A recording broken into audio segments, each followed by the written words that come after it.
Welcome to A Mason's Work, the podcast where we review Masonic symbols and illustrate how they can be used to solve problems in everyday life. With your host, Brian Mattox, a proud member of the Craftsman Online Media Network. So I talk a lot about the Masonic symbolism, and all the episodes that are up so far of that are great for those purposes. I also want to talk a little bit about creating a lodge. And so this is not necessarily symbolic in terms of directly attached to the symbolism of the ritual, but instead more about how do you get the lodge you want from the lodge that maybe you joined. And so what does that look like? What does it mean? We're going to talk about that in these little mini episodes that I'm doing. But today I want to talk about how to move from a meeting where you discuss the motions of the week or month and the charitable contributions you want to make, and into a conversation about the people in the room. So there's some things you can do and some things you can't do. You're not going to be able to have an intimate conversation that's high trust with 300 people in a room.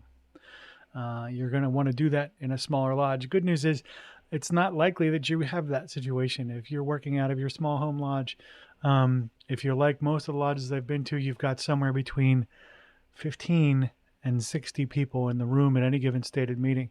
And reasonable number on fellowship nights. The place I would start is fellowship nights for the folks that are looking to have more engagement and more conversation.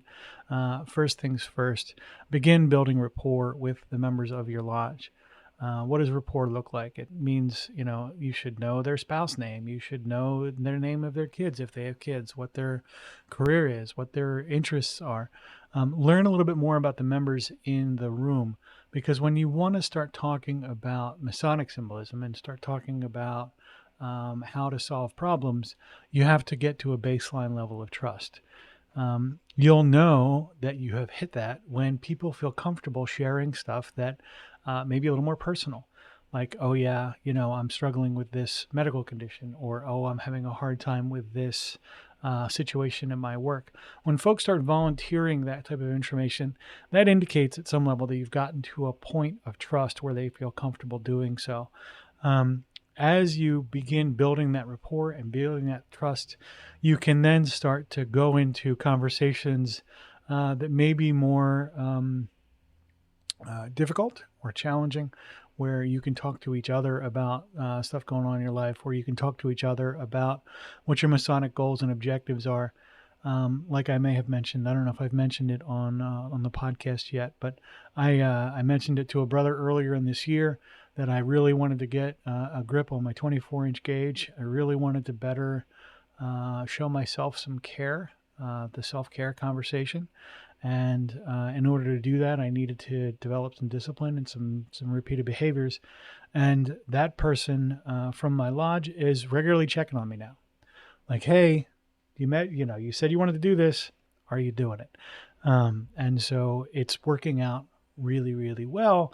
And the results are visible, so that the checkup's no longer like, hey, have you been keeping up with it? Now the feedback is, hey, I can tell it's working.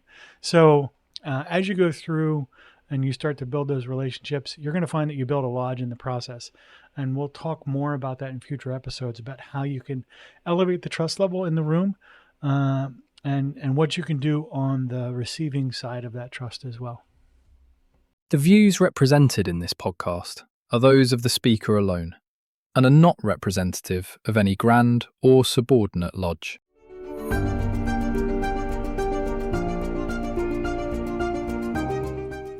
Hi, Brian here. I wanted to thank you so much for listening to this episode. If you have any suggestions or guidance for further episodes you'd like to see or hear, whatever the case may be, please don't hesitate to reach out to me at amasonswork.com, and we will try and incorporate your suggestions into a future recording. Thanks.